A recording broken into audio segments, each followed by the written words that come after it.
My name is Gil Robertson, and Yes. I'm the president of the African American Film Critics Association, which represents the world's largest group of Black film and TV critics.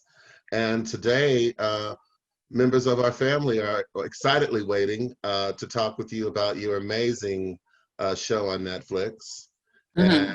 the amazing year that you've had from Sundance on, to the release of this film. Mm-hmm. So we're going to jump right into it, starting with Aisha in Philadelphia, Aisha Muhammad, Carolyn Hines in Toronto, Chris, Awesome.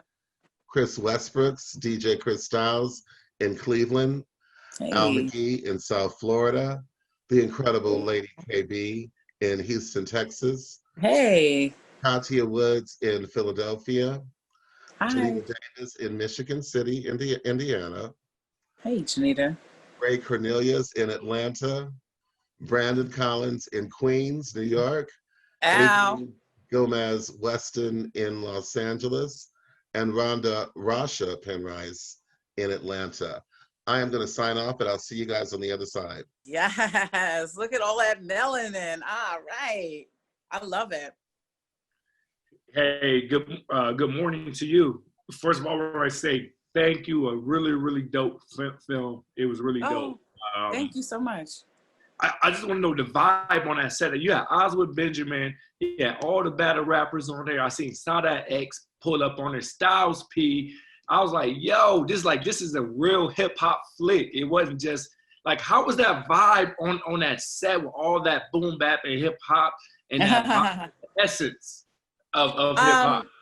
Yeah, I was like, what did they say? A pig in slop. I mean, I was in heaven because these are, the forefathers and foremothers of the culture, especially where New York is concerned. Like, they're pretty much like all my favorite rappers stepped up to participate. And so, there were times where I had to really pinch myself and get clear. Like, the director is over here kind of losing her shit because Sada X, one of my favorite New York rappers, is in my movie. You know what I mean? So I really had to play it cool because I wanted them to take me seriously as a director. But I'm a fan. I'm a participant, but I'm also a fan of the culture. And so it meant a lot that these luminaries would show up for the movie. Thank you, and I appreciate the scene with the battle rappers, with Babs and them guys in there. Yo, that was really, really dope. Thank you. Appreciate Awesome. it. Thank you. Means a lot. Hey, Radha, happy birthday. Oh, thank you, Aisha. I appreciate it. Thank you. The direction was incredible.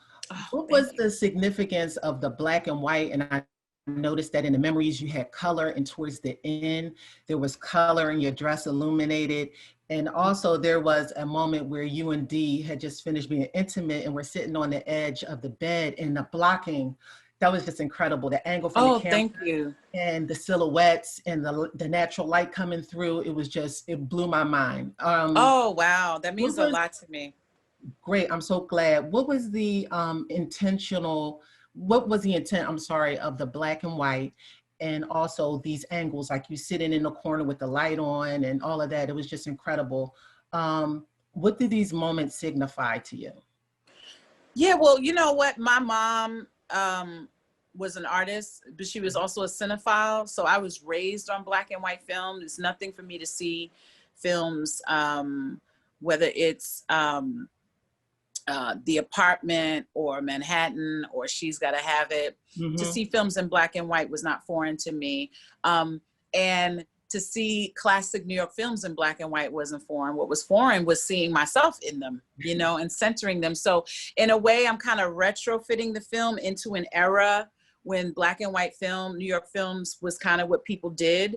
But also, like, I'm very deliberate about Black people looking really sumptuous on black and white, and the culture being depicted in a way where it's not the typical oversaturated, oversexualized lens on hip hop. I wanted to bring it down to like a very cool level of sophistication and vulnerability.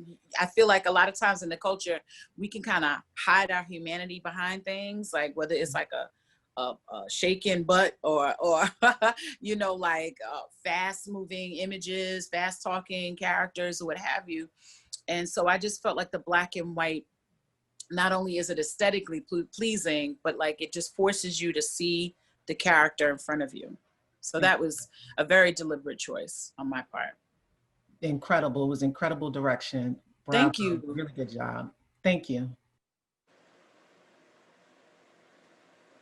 Hi, Radha. Definitely happy birthday. And I have to Thank give you you. kudos for putting one of my favorite people, TJ Adams, in the movie. He's Oh. Philly 215 North Philly all day. And so now he's a really good kid. I have to ask you, how did you get Styles P to be in the movie? And I love Sadat X and Styles P both. One of my favorite moments is the one between you all when you're on the bus in the film, because it's so New York and it's so real life.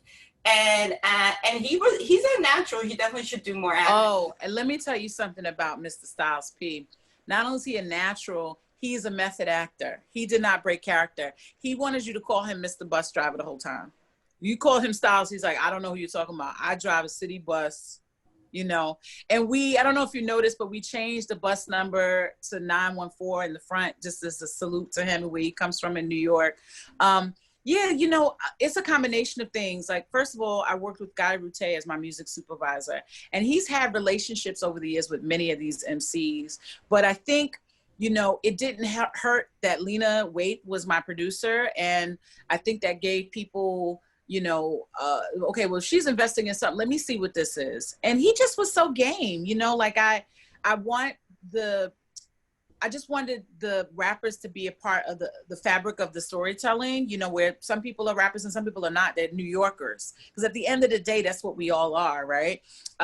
Everyone in the film. And so, yeah, like when I heard we had secured him and Young M.A. and Sadat, you know, for me, for a segment of the audience, they may not know who those people are, but for those who do, when they see them, I want it to feel like a hug, you know, like just a moment to kind of celebrate and honor the culture. So I was very fortunate that those people showed up when they did. It's a beautiful film. It's a beautiful love letter to hip hop. Thank you so much. That means a lot to me. It means a lot coming from you guys because, you know, I just feel like it's just important to me that we're part of this conversation around the film because you know, when people come up to me, two things that have been said to me that feel like just the biggest compliment. First, when people say the movie is Black AF, I'm like, thank you. And then when New Yorkers come up to me and say, oh my God, that's my hometown, that's a huge compliment. But the fact that I get to have this exchange with you guys means a lot to me, so yeah. Hi, Radha. Caroline Hayes, I'm in Toronto representing So Here's What Happened. And briefly at Sundance, after the screening of your film, we walked to the theater because we were both lost. And one of the things that always sticks out to me for your film is I remember you. Oh yeah. We were walking outside trying to find a theater together. I remember you, sis. Yeah, good to see we were you both again. lost. Yeah, I was so lost. There's two significant moments that really stick up for me with the film, and this is the first one is in Dee's apartment where she gets the persona of Rodimus Prime. And there's this thing you do where you break down your body, which is kind of like, you know, like Optimus Prime and the Autobots, and they do this whole breakdown. You do that, and I love that. And I want to ask about the inspiration for that, because the way I interpret it is this is where you're basically shedding all of like your insecurities and everything that she's experiencing.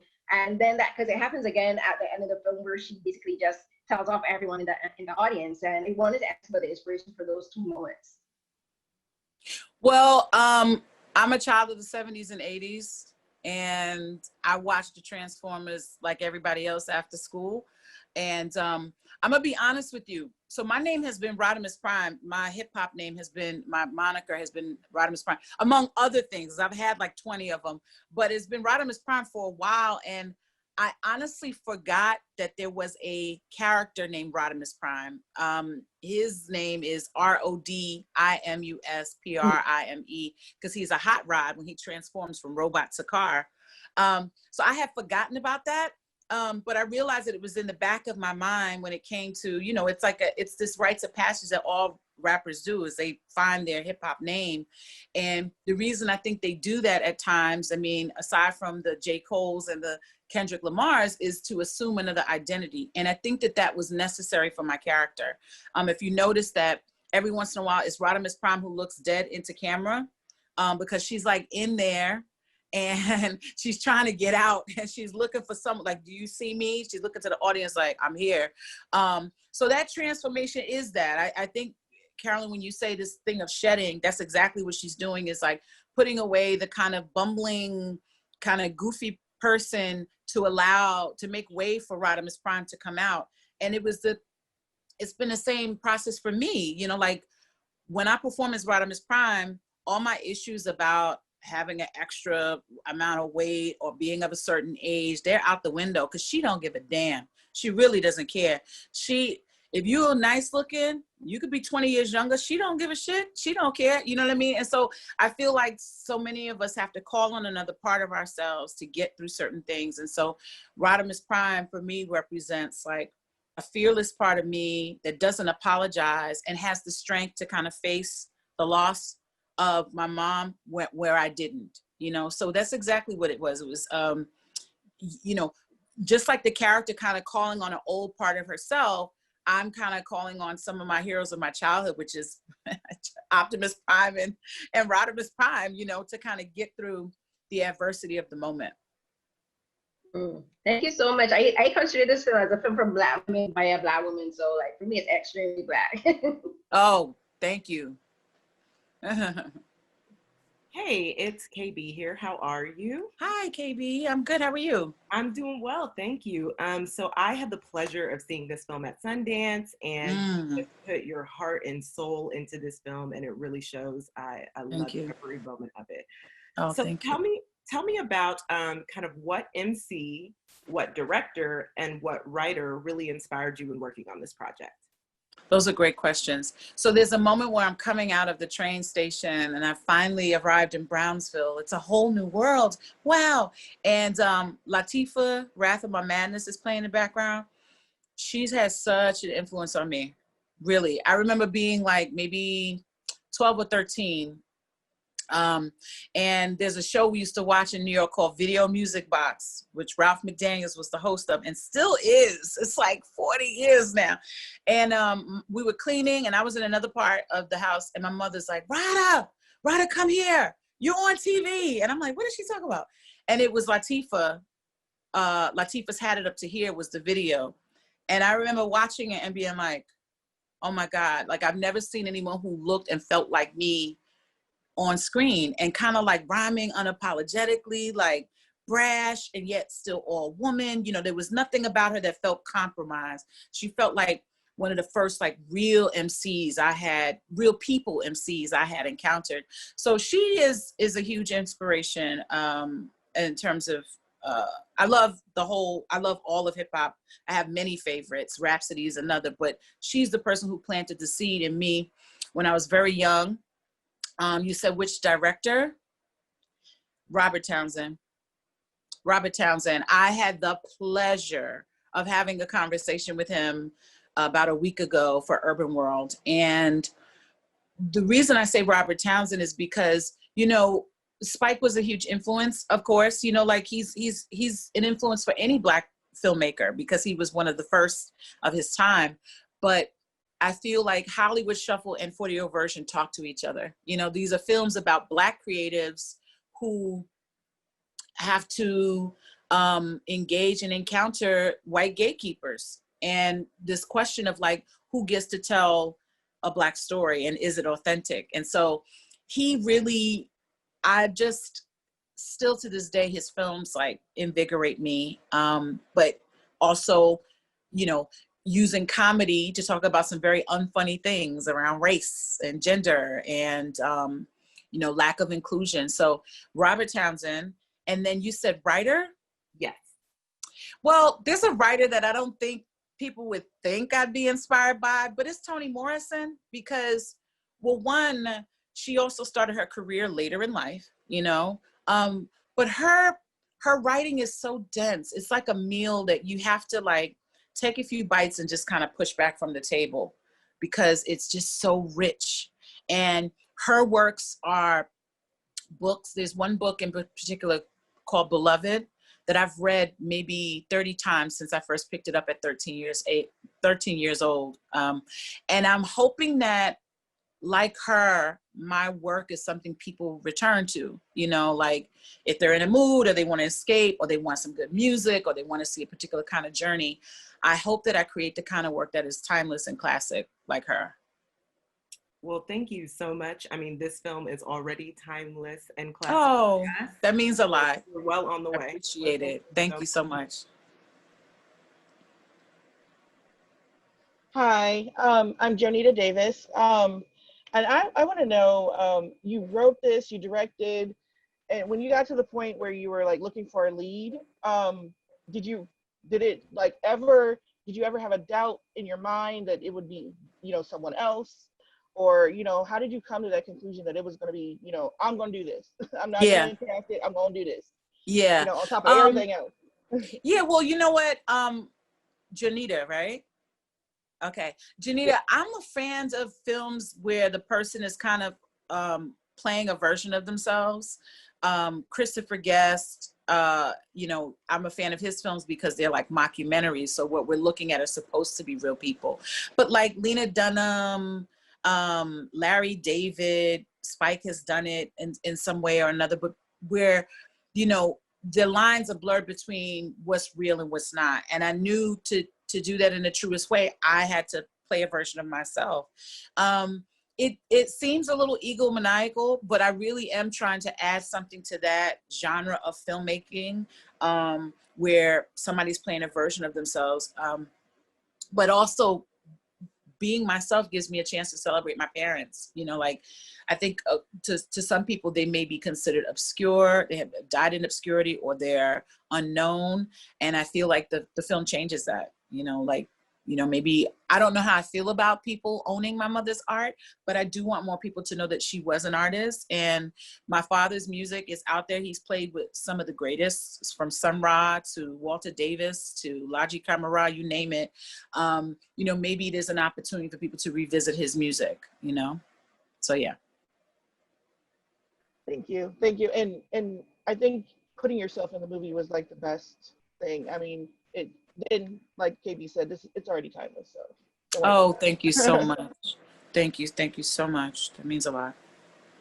Hey, good morning, Radha. This is Al McGee here with YETicket.com, and happy birthday to you. Thank you. Also, you know, it's my mom's birthday too. We have the same birthday, so. Wow. Happy birthday, Mom. My daughter had the same birthday as her great grandmother. Oh, wow. What a gift. That's I know, amazing. right? She really loved it. Well, anyway, I really enjoyed this film. For one, I wrote a play before myself, but the thing is, sellout, that term, is that only an African-American term? Because I never heard any white person say, I don't want to sell out. They usually say, well, I don't want to give up this part of me and things like that. The term sellout, is that an African-American? And then why did you use that in this film? Because I thought this film was very good with the homeless guy and things like that. It was very, very good and funny, but it was well written. And the actors you had in there were very, very I'm real. so proud of the cast. Some of the folks, and I'm going to get to that question about selling out in a second, but some of the folks were actors I met through theater or seen in film maybe a year or two before I even knew I had a production. And in my mind, I'm just kind of just like the music, just kind of collecting things so that when the time comes, I can call on these actors. I'm very, very proud of them. But sellout, I think it is very synonymous with like African-American culture.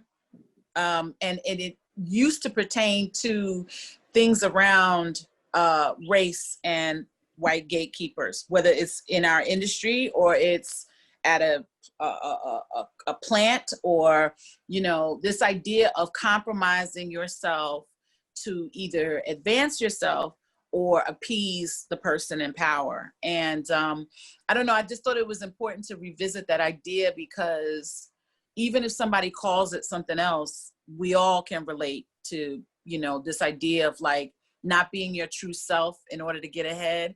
And I think for the protagonist, I think for my character, it's this thing that she's not sure she can live with it, you know, that, and maybe that's why Rodimus Prime emerges at the end, is because there's just a part of her who always wanted to have some success and maybe surpass her parents, but at what cost, you know? And maybe at the end, she feels like she's paid too high a price to do that and then live comfortably with herself. But yeah, that's just like, you know, we all know what that means to sell out, you know, and it's something that I think we're all avoiding at some point, you know?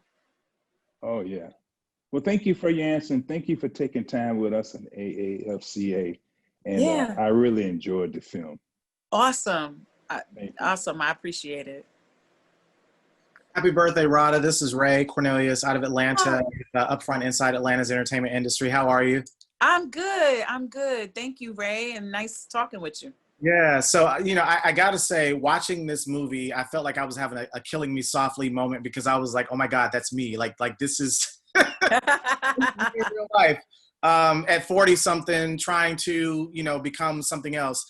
In the film, which is kind of semi autobiographical, correct? Yes. You having to walk away from a passion project and walk into something new is very, very hard. And I just wanted to know, was there ever a project that you had to walk away from and walk into something new? And what was the outcome? Because I hate that we kind of didn't really get to see what happened. And I feel like there's a part 2 to this, but what happened in real life when you walked away from that passion project? You know, I feel like anytime a playwright sits down to write a play that is important to them, it is a passion project.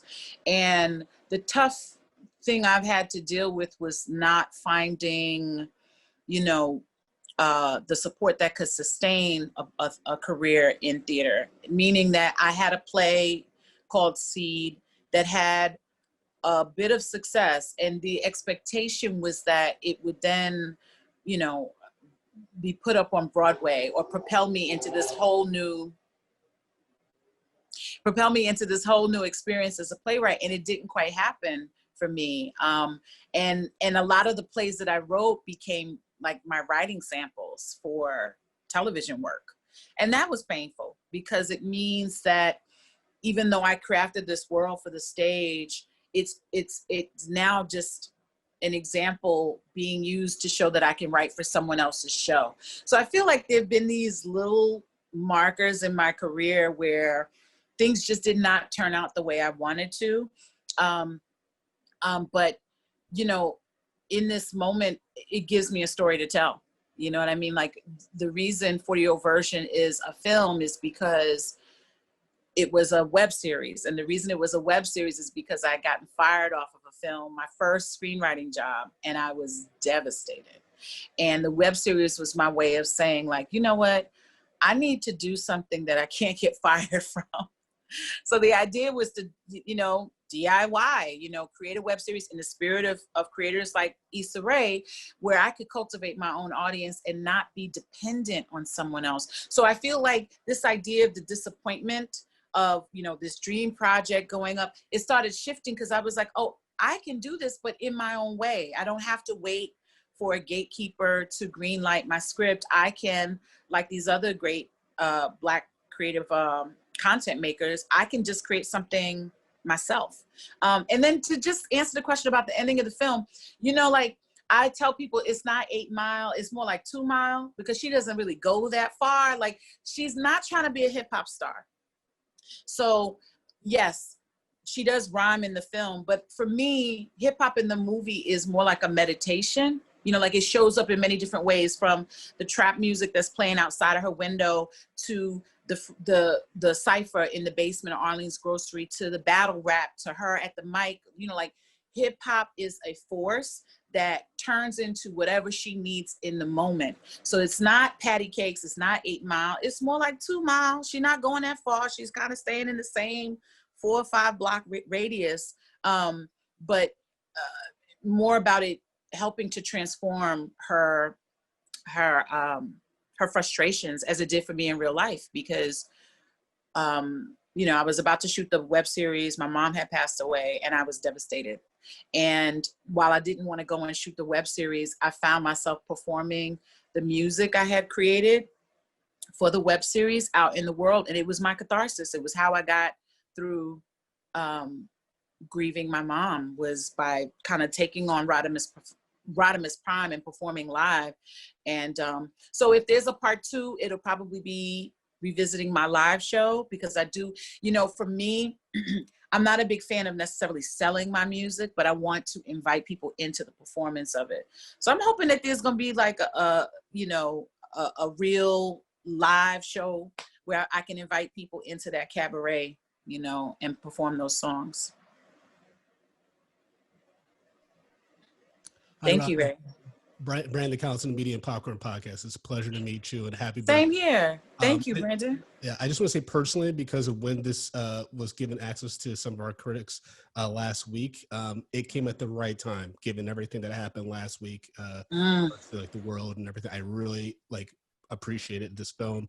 Oh, thank you. I also love the humor. I'm a huge fan of dark comedy, and you specifically when you actually choked Josh Whitman. I thought it was gonna be one of those fake outs where it's like, that didn't really happen. Then you're like, oh, I actually choked this person out. Can I say something about that real quick?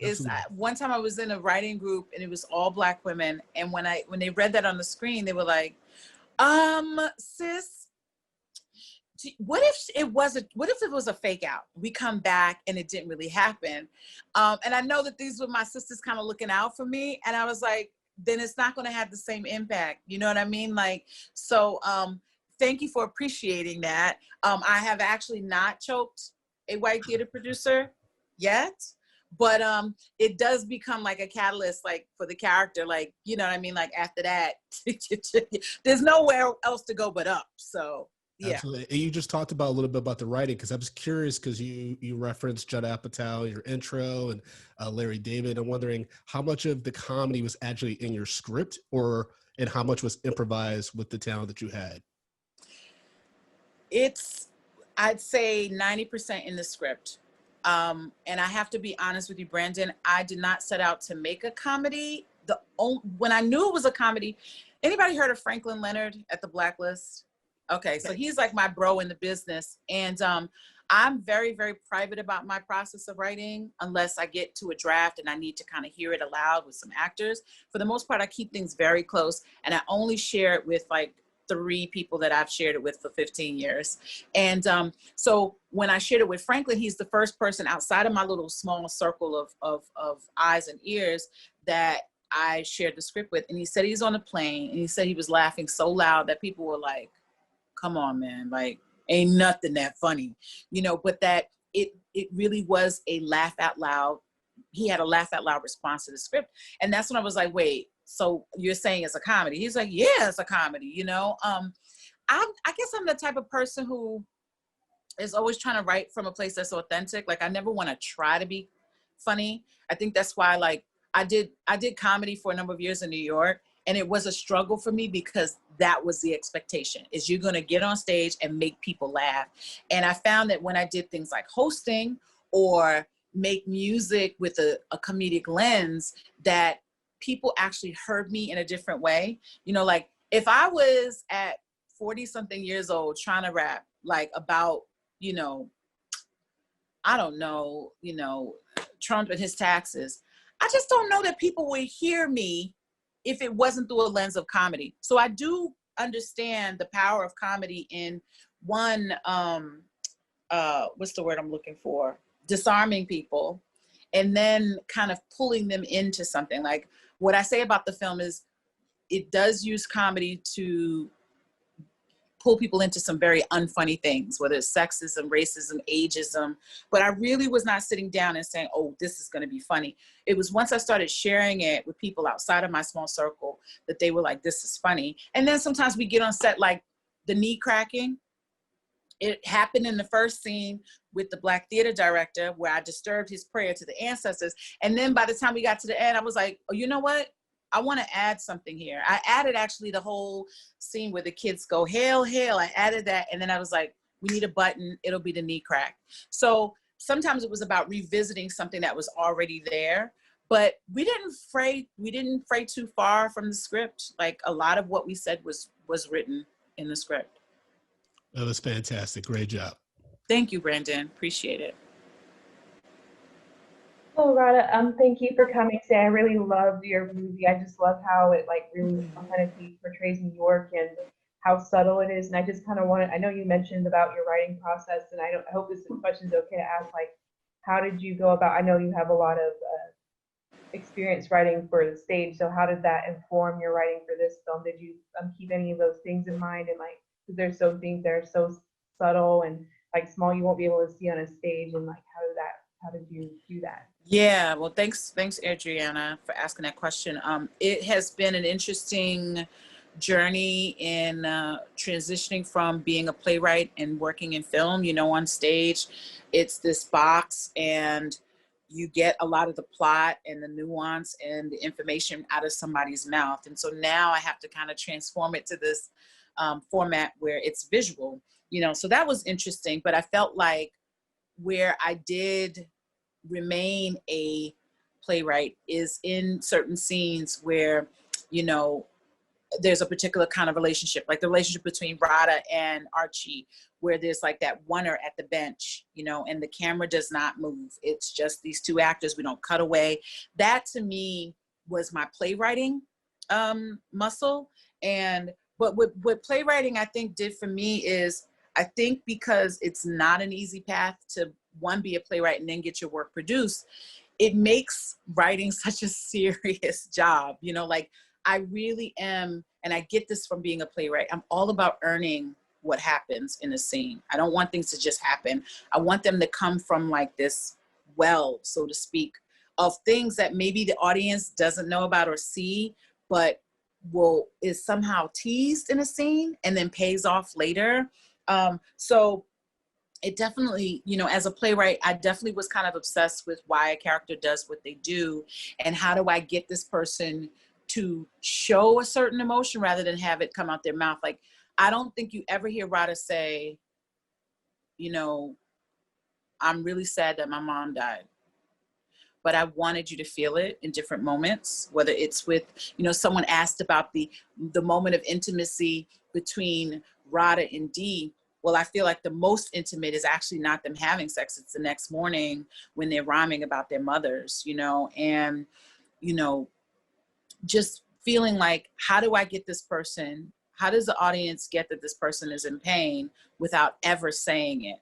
And that to me was me writing the history of the character like a playwright, but letting go of dialogue that a playwright might normally use. So it was me calling on that, but then also kind of letting go of that, if it makes sense, so that whatever is there is serving the purpose of the narrative in the film. Thank you. Thank you so much. Hey, Radha, happy birthday to you and Lena. Hi, thank you so much. How did you and Lena connect? And also, what, if anything, did working on She's Gotta Have It, you know, give you working on 40-Year-Old Version? Lena and I have actually known each other for years. I first went out to LA to work on a show called The Get Down for Netflix. I mean, Netflix stays in my life, okay? Blessings. But I went to work, I was in the writing room in 2014, and you know, this is a very Black thing where we find each other. And, you know, there was a gathering of Black women TV writers that Janika and Jashika James, they were my co-writers on Empire, I believe. They connected me with this group. And Lena was a part of it. And so we were kind of creating fellowship and community there, just a place where we could kind of come together, sip wine, and complain without getting in trouble, you know. And she and I hit it off instantly because, like, I'm from New York, she's from Chicago. We both are like trying to remain ourselves in a town that's like maybe wants us to be skinnier, more attractive, lighter, with blonde hair, you know what I mean? Like, so over the years, we would tease each other about who would go Hollywood first, you know. She'd be like, okay, I see you over there with your bohemian diet, whatever. And I'd be like, nah, but I see you over there with your blonde weave though. What's up with that blonde weave? You know, so we would tease each other about who would go Hollywood first. And then you know, when I moved back to New York, we would just stay in touch and we would meet up at Sundance to hang out. And one year we were there and she was asking me about my film. And, you know, I was in the process of finding, I had producers at the time and we were in the process of finding financing. And she's like, okay, well, if you need help with anything, let me know. I didn't reach out to her. And I think it's because I'm always nervous about working with friends. Cause you know, like when you hang with friends, you hang with friends. When you switch into that work mode, they may not like that person. So I'm always nervous about introducing that part of myself to my friends. The next year we came back to Sundance. We were sitting in the audience watching a film that we both had opinions about. And that's when she looked over at me and she was like, yo, your film needs to happen now. What's up? You gonna let me help you or what? And all I had to do was say yes to my friend. And so, you know, it's been interesting working with her or a gift working with her because one of the best things she did two great things. Is one, she trusted me with my vision. You know, I'm a first-time filmmaker, never did it before, never acted in a film before. Well, I have, but we ain't gonna talk about that. First-time filmmaker, she trusted me with my vision, and then she not only helped to get the money, she got out of my way. And that, I feel, is a great gift, especially to an artist my age who's been making art for over 25 years. Like, I know what I want to say. All I need is for the person to come in, drop off the dough, and then go out the dough. You know what I mean? Like, just, I've been waiting for this for a long time. And there's something about her that knew that about me. So it's been a blessing, you know, and it doesn't hurt that she's very decorated because it pulls an audience in that maybe doesn't think that they're into a black and white film with a woman my age at the center. You know what I mean? So it's been a real blessing. Well, we've been waiting for you. Congratulations. Oh, that's so sweet, Rhonda. Thank you. I appreciate it. Radha, thank you so much. Again, this film is a winner, and we're glad to champion it and celebrate it, and celebrate you. And we're certainly looking forward to seeing what you have next coming for us. I do too. I just want to say thank you so much for having this conversation with me, engaging with the film and saying such positive things. It really means a lot to me that folks who look like you and look like me are having this exchange and are lifting up, you know, a piece of film. So thank you so much. I appreciate it. And I'll see y'all out there when the world opens up again. I can't wait to meet some of you guys. Absolutely, always. So on behalf of the world's largest group of Black film critics, we thank you. Thank you for tuning in to another episode of AAFCA Roundtables. We'll see you soon. Bye-bye. Bye.